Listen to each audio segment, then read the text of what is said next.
Assim, nós estamos no tempo de Quaresma, tempo em que a Santa Igreja Católica nos convida a tirar o pecado, a remover o pecado, a confessar o pecado e tirar o pecado do nosso meio, fazer o nosso melhor. E hoje, a nossa Santa Igreja, a nossa Santa Religião está infectada por um vírus letal. Estamos numa pandemia de apostasia, de abandono da fé. E precisamos nos proteger. Precisamos de uma vacina para este vírus. E a vacina contra esse vírus é a nossa fé de sempre. Como já nos disse São João na sua primeira epístola, esta é a vitória que vence o mundo, a nossa fé. E aí, pessoal, tudo bom? Uma boa tarde aí, um bom dia, uma boa noite. Então, na continuação, nós veremos o teor completo do vídeo, aí apresentado pelo excelente Bernardo aí, um rapaz estudioso, conhece muito do assunto. Tá? É um vídeo que fala a respeito aí da CNBB, né? A CNBB, a campanha da Fraternidade 2021. É um vídeo para todos, tá? Para todos os cristãos. Independe aí da sua religião, tá certo? Mas eu vou pedir a atenção de todos e principalmente dos católicos, para que nós possamos, após assistir esse vídeo, formarmos uma opinião a respeito do que está acontecendo com a nossa igreja. A nossa fé, pessoal, ela é inabalável. A nossa fé não vai alterar com relação a Deus e a Jesus. Só que o ser humano ele é falho e falha muito. E nós veremos os exemplos aqui nesse vídeo daqueles que em tese não deveriam falhar, né? Mas como eu disse, o ser humano ele falha. Então eu peço a atenção de todos, assistam o vídeo até o final para que vocês entendam os caminhos que querem conduzir a nossa igreja. Eles querem destruir tudo aquilo que foi ensinado para você lá na época do seu catecismo, lá o que você aprendeu com os seus pais. Eles querem mudar tudo isso. Então, somente assistindo o vídeo até o final para que a gente possa entender. Tá bom, pessoal? Então, eu estou tentando aqui fazer a minha parte, ajudando o ajudando o Bernardo, né, a compartilhar esse vídeo, e peço isso para vocês também. Se vocês não fizerem aí um resumo, como eu estou fazendo aqui, não tem problema. Simplesmente peguem esse vídeo e compartilhem do jeito que ele está. Compartilhe aí para os seus amigos cristãos, tá certo? Para que todos tenham conhecimento do que realmente está acontecendo com a nossa igreja. Tá certo? Então vamos ao restante do vídeo aí. E já de antemão peço que curtam o vídeo e compartilhem, tá certo? Então vamos ao vídeo. Acharam que eu iria ficar longe da campanha da fraternidade deste ano, da CNBB, que eu não iria falar nada, porque agora faltam 10 dias para a campanha da fraternidade, para o dia da arrecadação do Domingo de Ramos, e acharam que o Bernardo iria ficar longe dessa. Eu estou aqui para comentar o assunto. Para desespero de alguns e para a esperança de muitos, nós vamos sim falar sobre o assunto e principalmente neste vídeo, sobre os aspectos da nova teologia que está sendo proposta no fundo daquele documento maluco feito pela CNBB. Meus caros, este vídeo é um vídeo importante sobre a campanha da fraternidade. É um vídeo que vai tratar dos aspectos de fundo de tudo aquilo. Este vídeo vai exigir paciência de vocês e que vocês assistam talvez até mais de uma vez a este vídeo para prestarem atenção a tudo que está sendo dito, ao tamanho da loucura que está no fundo do documento, do texto base da campanha da fraternidade da CNBB deste ano, que é ecumênica, que é maravilhosa, que promove a inclusão, que cita Marielle. Vocês vão entender a ideologia que está por trás disso. O católico não é fundamentalista, Vocês vão entender exatamente o que essas pessoas estão propondo e como aquilo tudo não é um equívoco da CNBB, mas se trata, sim, de parte de um projeto, vamos dizer assim, se é que a gente pode falar dessa maneira, e nós vamos aqui citar, sim, Leonardo Boff, vamos citar Home Bank, vamos citar feministas e a aperte os cintos, que a gente chegou. Este texto que está sendo objeto de polêmica em muitos lugares. É importante que você, então, assista ao vídeo com paciência, com calma, e repasse para todo mundo para entender o tamanho do problema. Que não é apenas a citação de um termo aqui, da Marielle Franco ali, ideologia de gênero aqui e ali.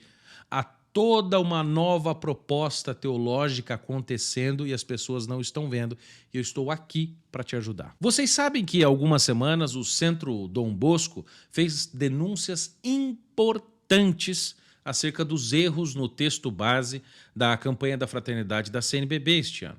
E hoje eu gostaria de, vamos dizer, ir um pouco mais além dessa história e mostrar a teologia, ou melhor, a nova teologia que está por trás dos abusos do texto base da CNBB. No número 7 da nota publicada pela CNBB sobre o texto da campanha da fraternidade, a presidência da CNBB, o presidente é Dom Valmor, que é arcebispo de Belo Horizonte, disse o seguinte, está lá no site da CNBB, abre aspas, o texto seguiu a estrutura do pensamento e o trabalho do CONIC. Foram realizadas várias reuniões. O texto passou por revisão da assessoria teológica do CONIC, uma assessoria com membros das diversas igrejas, chegando então ao que temos hoje. Não se trata, portanto, de um texto ao estilo do que ocorreria caso fosse preparado pela comissão da CNBB, pois são duas compreensões distintas, ainda que em torno do mesmo ideal de servir a Jesus Cristo. Mas será isso mesmo? Porque assim, a CNBB está tirando o corpo fora. Ela está se esquivando da responsabilidade sobre os temas picantes, vamos dizer até heréticos, tratados e com palavras até bem diplomáticas.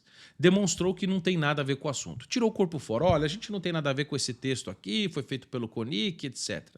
Porém, na quarta-feira de cinzas, Dom Joaquim Moll, que é muito, muito próximo a Dom Valmor, é o bispo auxiliar de Belo Horizonte, reitor da PUC Minas Gerais e presidente da Comissão Pastoral de Comunicação da CNBB, disse algo um pouco diferente sobre essa alegação da nota da CNBB. Numa homilia, ele afirmou o seguinte: o texto base foi preparado pelo CONIC. Dentre as pessoas que fazem parte do CONIC e que exerce a função de secretária do conselho, está a pastora Rome Márcia Benck. Ela, então, inteligente que é, praticamente coordenou esse trabalho da elaboração do texto, que foi feito a muitas mãos. 2 padres católicos estavam lá. O coordenador da campanha da fraternidade, padre Patrick, e o padre Oscar Beoso. Você ouviu o que ele disse? Ele disse que a Rome Benck organizou o negócio e 2 padres católicos estavam lá. O coordenador da campanha, padre Patrick, e o padre Oscar Beoso, velho padre da teologia da libertação, historiador, que eu inclusive vi e encontrei em Roma durante o sínodo da Amazônia. Mas como assim? Por que de um lado, na nota oficial da CNBB, eles se esquivam de ser os pais daquele texto, mas por outro lado, Dom Joaquim Moll, que cuida da comunicação da CNBB, confirma que a CNBB pariu aquele texto por 2 representantes da CNBB, o padre Patrick e o Oscar Beoso. Isso pode parecer uma contradição, mas não é. Os bispos, na verdade, não sabem o que está acontecendo. Essa é a verdade. A elaboração desse texto não foi trabalho dos bispos. Isso, assim, dá para afirmar categoricamente, mas sim de teólogos especialistas que sabem muito bem o que estão dizendo e fazendo. Os textos denunciados pelo Centro Dom Bosco semanas atrás e por milhares de fiéis que assistiram e compartilharam tudo aquilo não são, como afirma a nota da CNBB, apenas discordância de estilo. É algo muito mais sério. A CNBB está tentando induzir as pessoas a acreditar que a linguagem de ideologia de gênero que tem naquele texto da campanha da fraternidade foi apenas um mero vacilo, um deslize, um erro de forma. Mas não. Não é este o caso. Não é um vacilo, gente. Presta atenção. Há toda uma nova teologia por trás disso. E este é o tema do vídeo. E é para isso que eu estou aqui. para explicar para vocês. Eu quero deixar uma coisa bem clara para os meus críticos que tanto me amam, que se escondem nas paróquias e nas assessorias da CNBB, no episcopado, nos leigos das associações e etc. Preste atenção no que eu vou dizer para vocês. Eu não tenho intenção nenhuma de dividir a igreja. Não sou eu que estou fazendo isso. Pelo contrário. Eu cheguei até a fazer um roteiro para esse vídeo, coisa que geralmente eu não faço, para ser bem preciso no que eu vou dizer. Eu estou aqui para alertar a igreja de Deus, o povo de Deus, né, a sua assembleia, aqueles que são católicos e aqueles que se interessam pelo assunto, sobre o perigo grave, sobre uma teologia que está por detrás, está no fundo de todo o texto, que é uma nova versão da teologia da libertação. É isso, exatamente isso que vocês ouviram. Uma nova versão da teologia da libertação que é chamada de ecofeminista. A teologia ecofeminista da libertação. Parece bizarro, mas é isso mesmo. Vamos ler essas teólogas, essas biblistas que estão aí e aprender com elas também. Vamos agora começar a analisar um pouco uns textos da principal autora do texto base da CNBB, da campanha da fraternidade, a pastora Romy Benck. Então, a fraternidade, ela tem uma dimensão política,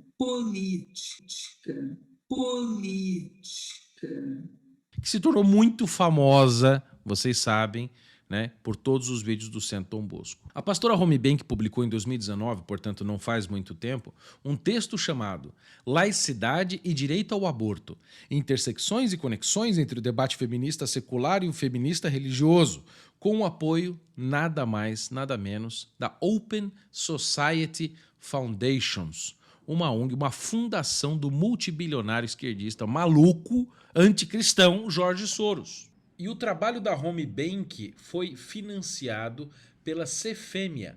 E a Cefêmia, se você entrar no site do Jorge Soros, da fundação dele, eles receberam só em 2018 $200 mil de doação. Isso dá mais de R$1 milhão. A Romy Benck escreveu um texto sobre laicidade e sobre direito ao aborto, feminismo e feminismo religioso pago pelo Jorge Soros. Na apresentação do artigo, ela escreve, abre aspas, a cultura religiosa brasileira está fundada, alicerçada em princípios e valores patriarcais, que se expressam no autoritarismo, no conservadorismo, na desvalorização da mulher e no clericalismo. E diz mais, a porosidade da relação entre religião e Estado tem impactado fortemente a vida das mulheres, em especial no que diz respeito às políticas no âmbito da sexualidade e reprodução humana. E num outro trecho, que é uma epígrafe, intitulado Subvertendo o Patriarcado Religioso, ela afirma, à medida que a participação religiosa tornou-se mais explícita nas diferentes esferas do Estado, a teologia feminista foi sendo desafiada a, prestem atenção, atualizar-se e identificar novas estratégias para incidir tanto no âmbito das instituições eclesiais quanto no da relação entre religião e Estado. Ou seja, ela está dizendo que, o feminismo tem que encontrar um meio de entrar nas instituições religiosas. Vocês entenderam? Estão começando a entender o negócio? A estratégia dela? Ela diz que é uma estratégia. No trecho seguinte, ela mostra o paradoxo entre Eva e Nossa Senhora. Maria, mãe de Jesus, a Virgem Santíssima, e Eva, a esposa de Adão no paraíso. E diz que as mulheres precisam não apenas ser a Maria, né, simples, submissa, quieta, obediente, mas as mulheres também, segundo a Romy Benck, tem que ser a Eva, que ousou conhecer o bem e o mal e precisam transgredir. Vocês não estão acreditando em mim? Pois aí então vai o texto da Romy Benck. Senta e leia. As mulheres que vivem sua experiência com o sagrado, com os sagrados e com as sagradas destacaram a importância de reunir grupos que historicamente foram levados a não dialogar, sob o argumento de que feministas são mulheres que desobedecem o sistema milimetricamente organizado e ordenado hierarquicamente. Estas seriam a Eva, aquela que ousou experimentar o conhecimento do bem e do mal. Ousou. enquanto mulheres religiosas seriam as que não romperam com o sistema, permanecendo submissas e obedientes à hierarquia e cumprindo seu papel social do cuidado, mesmo que para isto tivessem que se anular. Estas últimas representam a dócil Maria, apegada, silenciada, e aqui residiu a segunda subversão. Apesar de nos admitirmos como mulheres com experiências diferentes, visões de mundo diferentes, houve ali um reconhecimento dos desafios comuns, com a opção por posturas que questionam os pressupostos masculinos sobre as mulheres, sobre o mundo e sobre Deus. Portanto, ambas são Evas e ambas são Marias, uma mulher que também transgrediu em seu tempo normas comportamentais, sociais e religiosas. Tá bom para você? O peso desse texto? Essa mulher escreveu o texto base da CNBB, que a CNBB diz que não tem nada a ver com isso, que foi só um erro de forma. Mas o Joaquim Moll diz que foi ela com 2 pessoas da CNBB. A pastora Romy Márcia Benck praticamente coordenou esse trabalho da elaboração do texto, que foi feito a muitas mãos. 2 padres católicos estavam lá. O coordenador da campanha da fraternidade, padre Patrick, e o padre Oscar Beoso. Mas você sabe que na tradição cristã, meus caros, Nossa Senhora, Mãe de Deus, foi sempre entendida como uma antítese, o contrário de Eva. O cântico famosíssimo Ave Maris Stella pede à Santíssima Virgem: funda-nos in pace mutans eve nomen, firmai-nos na paz, mudando o nome de Eva. Ave é o contrário de Eva. Vejam o nível da subversão nessa imagem. Vocês estão entendendo o tamanho da loucura que nós estamos falando aqui? Não é apenas que o texto base foi feito por acaso cometeu erros. Não, meus caros. Tem um fundo de proposta teológica nova para subverter a igreja. Veja só o que a Romy Benck continuou dizendo. Quem são as mulheres feministas? A esta indagação, as feministas seculares respondem. São as mulheres que compreendem que o sistema religioso patriarcal se alia ao capitalismo, que o patriarcalismo religioso estabelece as bases para o controle dos corpos das mulheres, elaborando a doutrina de que cabe às mulheres comprimir sua missão principal, que é a reprodução humana. E mais abaixo do texto ela continua dizendo, e subvertendo a própria teologia da Trindade. Como é que essa mulher continua se chamando cristã, essa Romy Benck, que não foi expulsa, sei lá, do meio luterano que ela faz parte? Olha o que ela continua dizendo, abre aspas. Não é por acaso que a doutrina cristã da Trindade foi elaborada a partir da concepção de que Deus, que é Senhor e Pai, que se relaciona com o seu Filho Jesus Cristo, que é Deus Filho. Ambos governam juntos um reino no qual o poder é enviado de cima para baixo, apenas para aquelas pessoas que se submetem à onipotência e à onipresença de um Senhor Pai que sabe mais do que todos. Tanto o Criador quanto o Redentor são experimentados, conceituados explicitamente como seres à imagem dos homens. O Espírito Santo, que foi tornado masculino, uma vez em que sua versão hebraica é ruach, palavra feminina que remete à sabedoria, é que sustenta e santifica os esforços dos homens que buscam viver com sentido e bem na terra.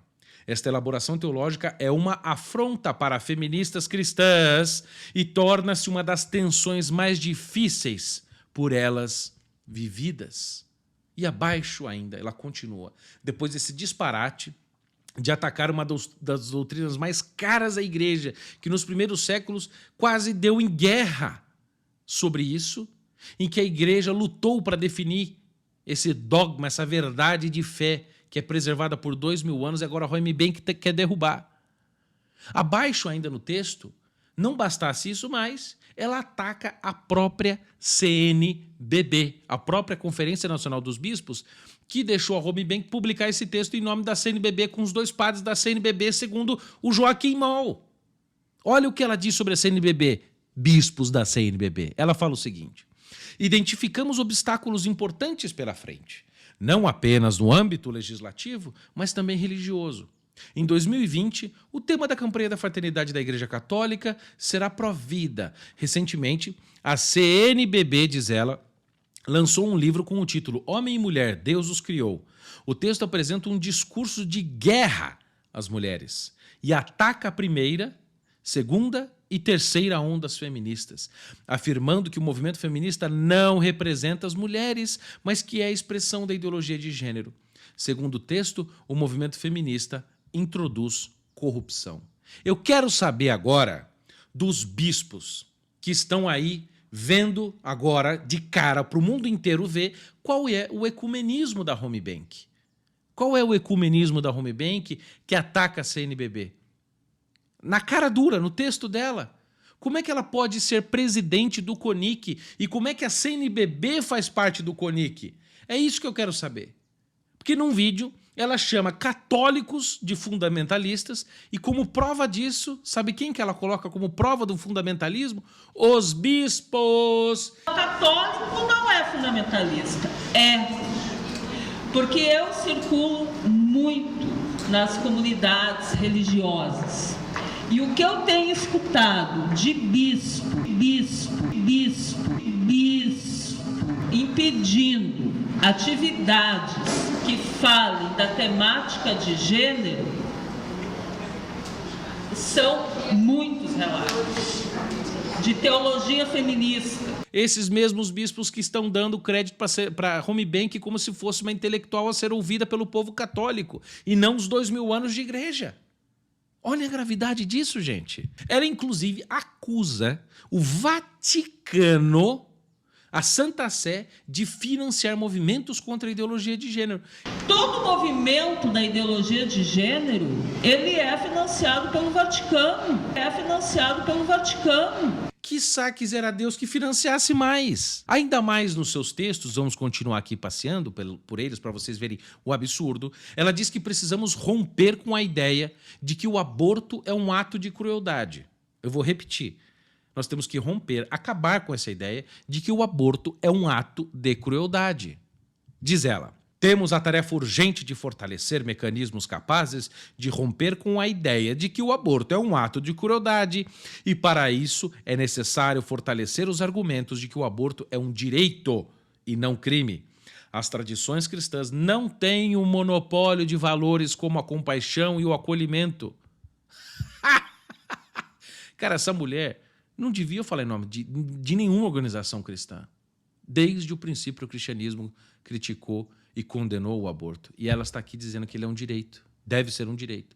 E que a igreja não tem monopólio da compaixão e acolhimento. Compaixão e acolhimento tem as mulheres que permitem as outras abortarem, né? Matar o filho na barriga da mãe. Ora, a essa altura, você deve estar se perguntando, né? E achando que a Home Bank seja apenas um lobo solitário. Uma outsider, uma pessoa vinda de fora, uma teóloga feminista, ecofeminista maluca, que resolveu disparar as suas excentricidades, as suas apostasias por todos os lados. Mas não é verdade. Existem outros teólogos que estão empenhados em subverter a igreja a partir do seu único dogma, que é o seguinte: a despatriarcalização da igreja. E com isso eles querem desconstruir o Deus cristão. Isso não é ecumenismo, gente. Isso é tentativa de subverter a igreja. Isso não é ecumenismo. É desculpa de ecumenismo com o fim de subverter e, no fim, posso concluir, eu destruir a fé cristã de 2000 anos. A fé católica, que nós declamamos no credo, professamos no credo, fomos batizados por ela e morreremos, se necessário, por elas. Mas isso não, trata-se de subverter a fé cristã por dentro, usando a igreja, a fraternidade. O texto base da CNBB, no número 67, critica a teologia que apresenta o patriarcado como modelo divino de hierarquia social. Isso não é por acaso. Veja o número 67. Isso é o número 67 do texto base da campanha da fraternidade da CNBB, escrito pela Home Bank e pelos dois padres da CNBB. Os dados nos mostram quem são as pessoas atingidas pelo sistema de violência. As mulheres, em especial as negras e as indígenas, são impactadas em todas as dimensões da sua existência. Observar essa realidade evidencia a necessidade de discutir as questões de gênero, que não se limitando à igualdade entre os sexos, mas compreendendo que a libertação das mulheres da situação histórica de opressão passa pela discussão da propriedade privada, da divisão sexual do trabalho, da laicidade do Estado e da teologia quando impõe um patriarcado como modelo divino de hierarquia social. Além disso, é importante salientar que as relações sociais de classe, de gênero, de raça, de etnia são historicamente interligadas. O que ela está dizendo? Que a sociedade está organizada de tal modo, oprimindo as mulheres, por causa das nossas concepções sobre Deus. E são essas concepções sobre Deus que precisam ser desconstruídas. Deus como Pai. Para mostrar para vocês que não é apenas loucura da Home Bank, do texto base da CNBB, eu quero citar outro teólogo que também está no fundo disso, que é Leonardo Boff, num livro dele escrito, aliás, publicado em 2020, chamado A Saudade de Deus. Um livro dividido em 3 partes, e a última parte fala sobre a missão das mulheres. E depois de falar sobre a suposta anterioridade biológica do feminino sobre o masculino, ou seja, que as mulheres antes mandavam, tinham prevalência na sociedade antes do homem tomar conta, Boff dedica um capítulo ao que ele chama de Gênesis reescrito. Ele vai reler o livro de Gênesis, a desconstrução do patriarcado pelo matriarcado. É bem isso que você ouviu, desconstruir o patriarcado pelo matriarcado. Ele mostra como teólogas feministas tentaram reescrever o livro de Gênesis numa chave de interpretação feminista e matriarcal. Aquele feminismo que você vê no marxismo, nas ONGs, etc., está penetrando na igreja e você não está vendo. Agora eu vou ler alguns trechos do livro do Boff para você. Veja esse, por exemplo. Descobriram-se figuras feministas da divindade, as grandes mães de 1000 seios, simbolizando a fecundidade da mulher. Essas sociedades nas quais a mulher cabia a direção da sociedade eram profundamente ecológicas, integradas na natureza, pacíficas e inclusivas de todos. O ideal do homem era o de, no além, ser também gerador de vida como as mulheres. Mas os tempos mudaram e com eles as relações entre homens e mulheres. Provavelmente, o desenvolvimento de instrumentos e tecnologias mais efetivas no domínio da natureza e na consecução dos alimentos, exigindo mais força física, permitiu os homens ganharem lentamente mais proeminência. Estudos revelam como os homens se valeram dessas vantagens evolutivas e como elaboraram estratégias para desbancarem o matriarcado e introduzirem o patriarcado, quer dizer, o domínio do homem sobre a mulher e a ocupação de todos os espaços públicos por ele. Eu me lembro das civilizações, por exemplo, aqui na América, né? Na América que não eram cristianizadas, que supostamente as mulheres mandavam, né? Eles sacrificavam crianças e mulheres a Deus, a terra. Eu vi isso quando eu estive lá na América Central. Mas, bom, isso é apenas um detalhe, né? O trecho comentado pelo Leonardo Boff tem muitos paralelos, isso é para observação de vocês, tem muitos paralelos com o livro do Engels, do Friedrich Engels, que foi, na verdade, escrito por Marx, o Engels terminou, chamado A Origem da Família, da Propriedade Privada e do Estado, que é um dos fundamentos do feminismo moderno. Em seguida, o Leonardo Boff mostra nesse mesmo livro, Saudade de Deus, como o pecado original, tal como descrito no Gênesis, lá no capítulo 3, teria sido uma tentativa de destruição do matriarcado pelo patriarcado. O pecado original é tentar acabar com o matriarcado. Olha isso. Não é rebeldia humana, orgulho humano, não tem nada a ver. Esquece Satanás, esquece tudo. É acabar com o matriarcado. Olha o que ele diz. Assim, é emblemática a forma como foi retrabalhado o pecado de Adão e Eva.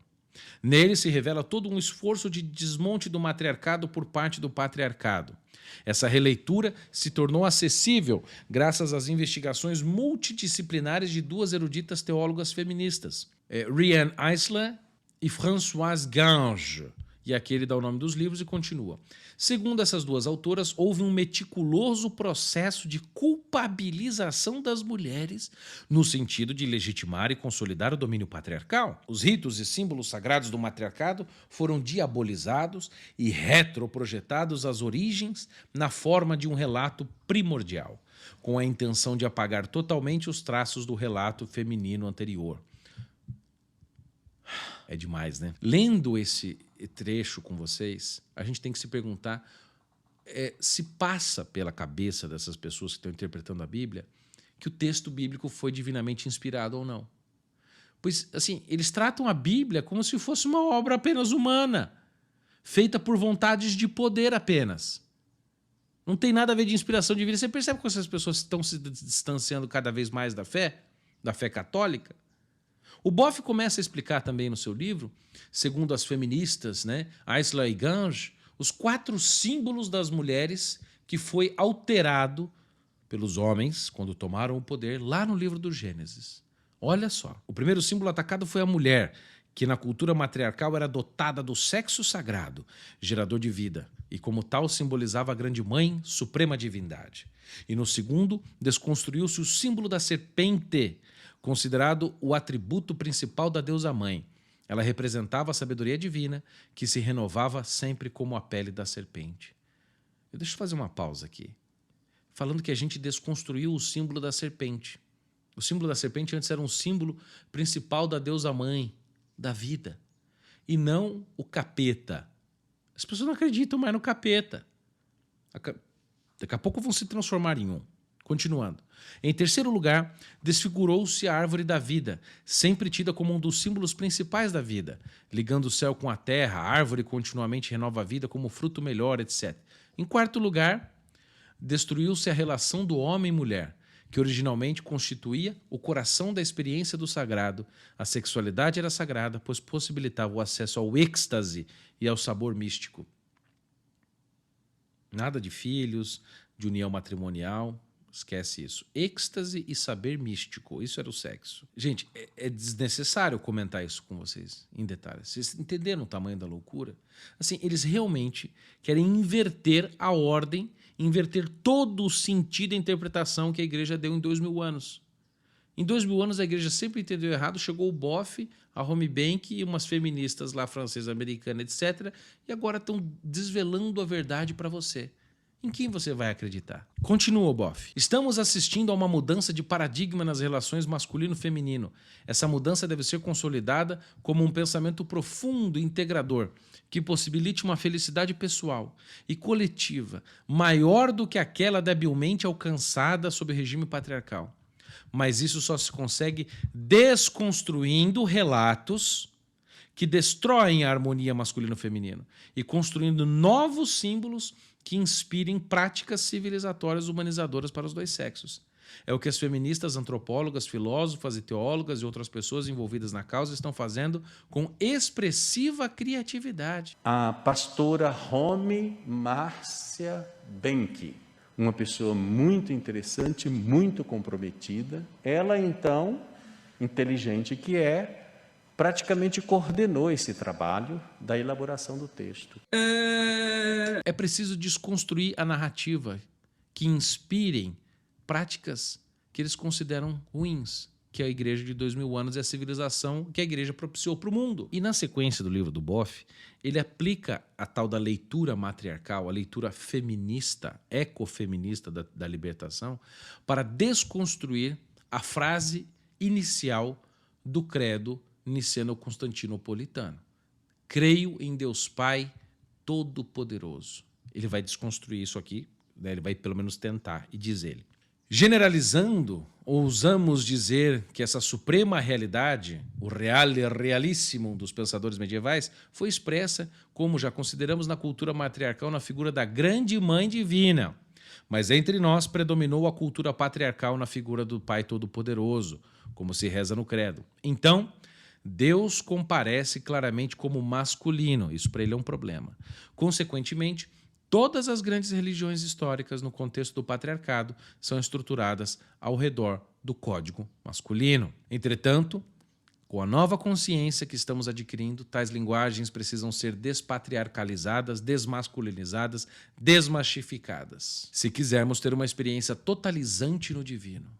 Nisso, as mulheres podem ser nossas mestras e doutoras, já que guardam em seu inconsciente coletivo a herança da cultura matriarcal anterior, que corrige e remodela a nossa patriarcal. É assegurado cientificamente, diz o Boff, o fato de que houve uma fase matriarcal na humanidade ocorrida há cerca de 20 mil anos. As divindades eram todas feministas. Tal reconhecimento significou uma virada na reflexão teológica. Hoje, só fazemos justiça à nossa experiência do divino se a traduzirmos simultaneamente em termos masculinos e femininos. Deus emerge numa linguagem inclusiva, como pai maternal, como mãe paternal, como Deus ele e de Deus ela, no dizer de muitas feministas. Obviamente, Deus ultrapassa tais determinações, no entanto, vigoram valores positivos presentes nesta forma de nomeá-lo lá. Masculino ânimos e feminino ânima são princípios estruturadores da nossa realidade. Vocês entendem que o que está acontecendo na CNBB não é por acaso? O que está acontecendo nesse documento, essa campanha da fraternidade, não é uma coisa que foi um deslize? Como tudo isso que o Boff está dizendo está no fundo daquele documento? Isso é importante mostrar para vocês. São longos trechos, mas vocês têm que entender o que está acontecendo. Existe uma nova proposta teológica que, se nós não cuidarmos da nossa geração, não rechaçarmos isto agora, as próximas gerações vão beber isso, porque a teologia da libertação começou assim, nos anos 60, até nos anos 50. Começou lentamente, retrabalhando conceitos, e 40 anos depois ela estava dominando as paróquias, os seminários. Ou a gente pega este problema agora no ninho, ou nós vamos enfrentar isso mais para frente, as futuras gerações estarão com a sua fé ameaçada. Assim, o Leonardo Boff chega num ponto assim que para mim é muito louco, entendeu? Em que ele mostra como a gente tem que desconstruir Deus e que isso, na verdade, leva à desconstrução de toda a teologia cristã, toda a teologia católica, tudo com base no feminismo. Escuta o que ele tem a dizer. A teologia ainda dominante constitui uma elaboração que os homens como tais fizeram e ainda fazem no divino. Normalmente, a teologia masculina é racional, conceitual, abstrata e pouco espiritual, na busca permanente de um sistema coerente e de uma arquitetônica de saber religioso. A teologia feminina, em distinção, é mais narrativa, marcada pela inteligência cordial, pela espiritualidade. Do coração ela passa à cabeça, e esta cria inevitavelmente uma forma própria das mulheres. Tratar as pessoas com mais sentido de cooperação, de cordialidade, de cuidado, de respeito. A partir da experiência do feminino, o discurso teológico ficou mais existencial, inclusivo, integrador do cotidiano. Uma coisa é dizer Deus Pai. Nessa palavra ressoam ancestrais arquétipos ligados à ordem, ao poder, justiça, plano divino. Outra coisa é dizer Deus Mãe. Nessa invocação ressoam experiências originárias e desejos arcaicos de aconchego, de útero acolhedor, de misericórdia, de amor incondicional. As mulheres impuseram em si mesmas essa tarefa. Como pensar o divino, a revelação, salvação, graça, pecado, a partir da experiência delas mesmas, vale dizer a partir do feminino, ou do feminismo? No contexto da teologia da libertação, a questão é: como pensar Deus? E tudo o que lhe diz respeito a partir da mulher pobre, negra, oprimida? Pensar Deus a partir da mulher pobre, negra e oprimida, é o que o Boff disse. Você entendeu agora, cabra, bispos, fiéis, leigos, religiosas? Vocês entenderam por que a CNBB, nesse texto aí, escrito pela Helmi Bake, pelos padres Beoso e o padre Patrick, não menciona nenhuma vez a Nossa Senhora, Maria Santíssima, Mãe de Deus, Mãe de Nosso Senhor? Você entendeu por que eles não mencionam isso? Mas mencionam a Marielle Franco, lá no número 71 do texto base. Entendeu agora todo o sentido? Não é citar a Marielle Franco apenas para lacrar. Este é um processo estratégico de subversão da igreja, de desconstrução do Deus Pai, através da visão matriarcal, da visão feminista, para remodelar a sociedade. Então, a fraternidade, ela tem uma dimensão política.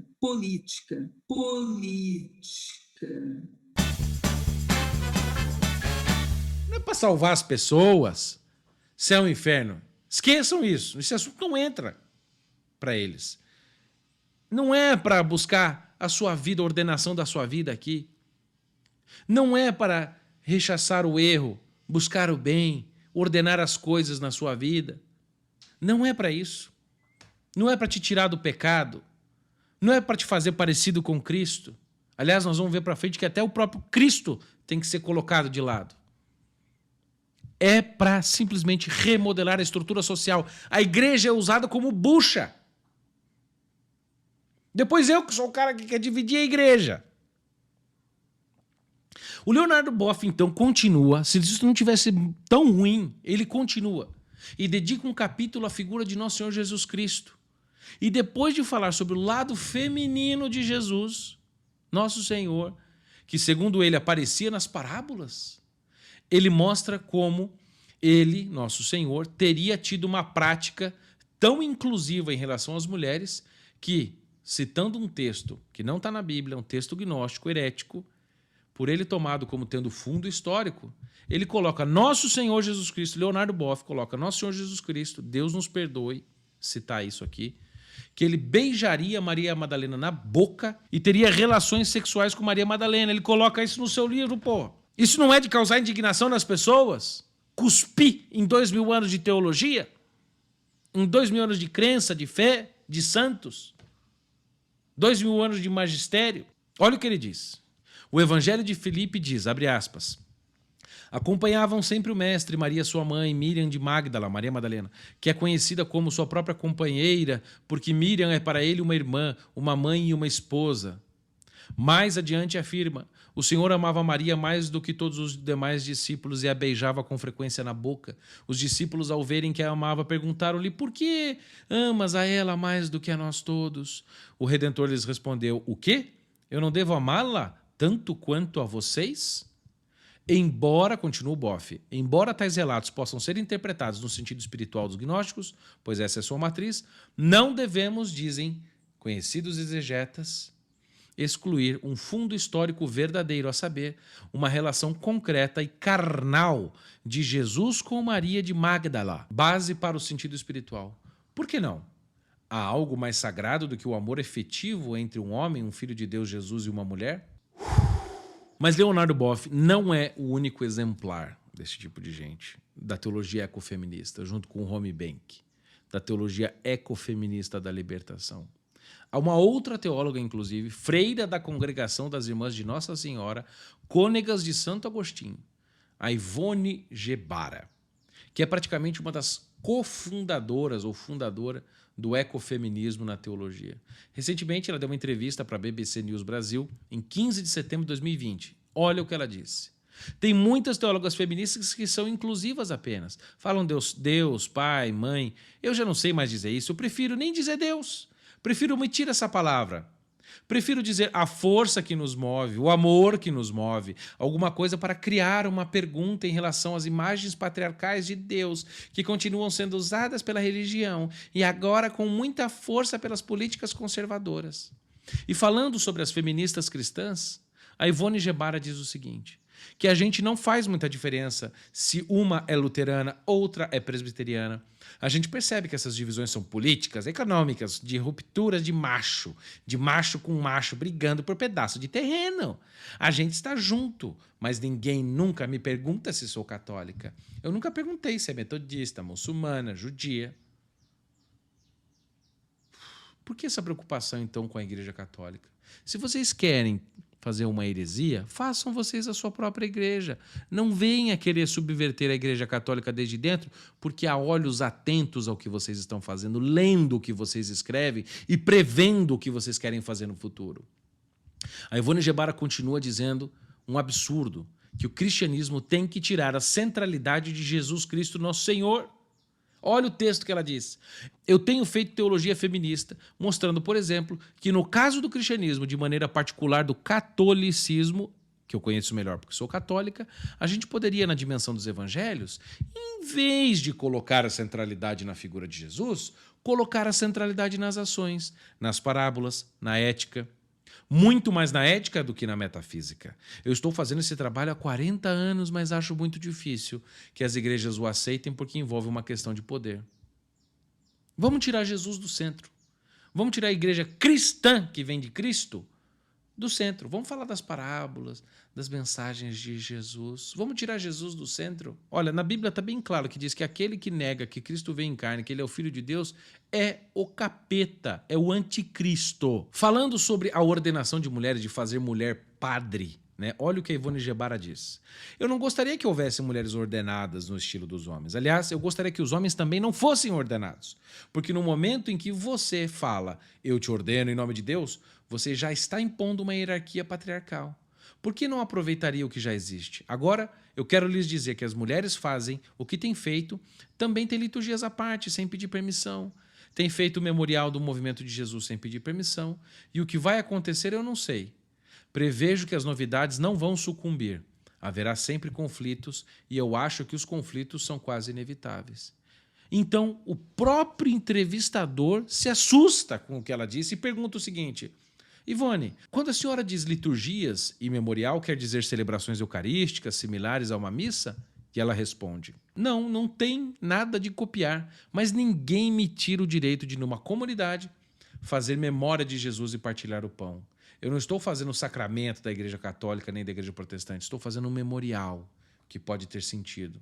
A gente imagina que só a oficialidade tem valor, que só a oficialidade masculina é realmente litúrgica, eucarística, e a Bíblia.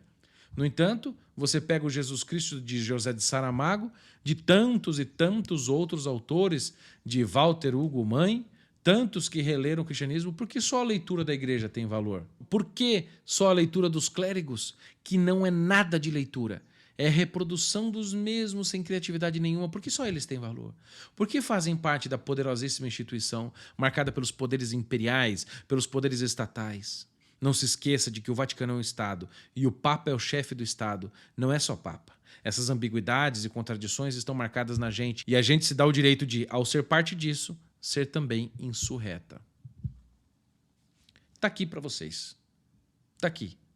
A gravidade do que nós estamos lidando com o que está acontecendo nesse texto base da campanha da fraternidade. Em outras palavras, meu caro, o absurdo desse texto base da campanha da fraternidade não é um lapso, um erro, um deslize de forma, no estilo, ou um mero problema de vocabulário. A gente usou LGBTQ+, Y, Z1, 2, 3. A gente falou da Marielle, mas foi só um deslize. A gente da CNBB não tem nada a ver com isso. Não, meus caros. Não. Teve gente da CNBB lá dentro, envolvida nisso. O Joaquim Moll falou. O texto tem como base o pressuposto, a ideia de uma ideologia professada publicamente pela Home Bank. Então, a fraternidade, ela tem uma dimensão política.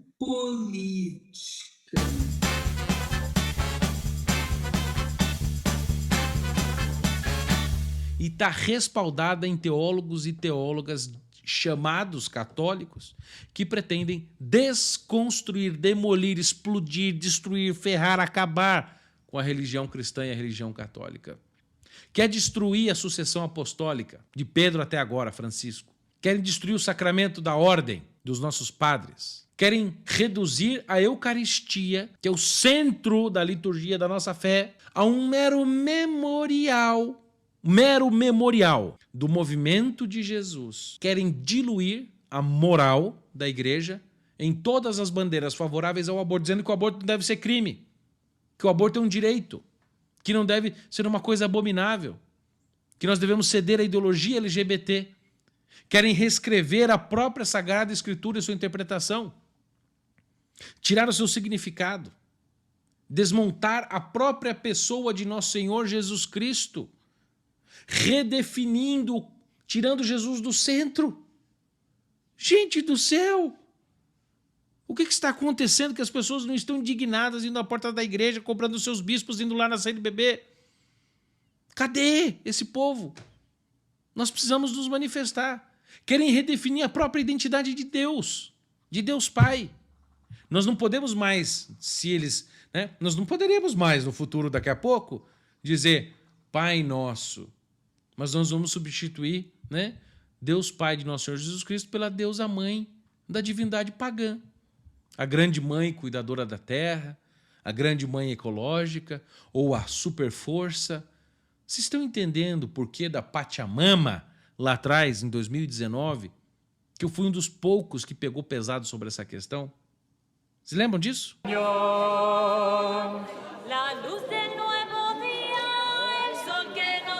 Não se trata de ecumenismo. Não se trata de defesa de vulneráveis. Não se trata de salvação, de fraternidade. Não se trata de inclusão. Mas é uma verdadeira, eu vou dizer com todas as palavras, apostasia. Abandono da fé. Abandono da fé. que nós não podemos aceitar calados. Não podemos. Os bispos deveriam ser os primeiros a se levantar contra isso. Porque eu não estou inventando nada. Eu estou mostrando para vocês aqui na cara de vocês, eu fiz questão de pegar os textos primários, documentar aqui para vocês como está sendo armado para subverter a igreja desde dentro. Não é apenas um videozinho, denúncia, bibibi. Não, é uma aula que nós estamos dando. Mostrando para vocês que existe um plano, uma estratégia, uma ideia concebida. Não é um deslize. É intencional. Tirar Nossa Senhora, colocar Marielle Franco, redefinir Nosso Senhor Jesus Cristo e colocar coisas de gênero, de mulher, blá. Você acha que isso é por acaso? Não, meus caros. Existe um plano, uma agenda. É isso que eu estou dizendo aqui. Está claro? Estou fazendo minha obrigação de divulgar, de explicar para vocês. Agora é hora de você fazer o seu trabalho. Assista esse vídeo de novo, preste atenção no que eu disse, anote tudo que eu disse aqui. Passe para frente, converse com as pessoas. Este assunto tem que se transformar em assunto de boteco, de sacristia, de grupo de oração, de almoço de família. Todo mundo tem que falar sobre isso.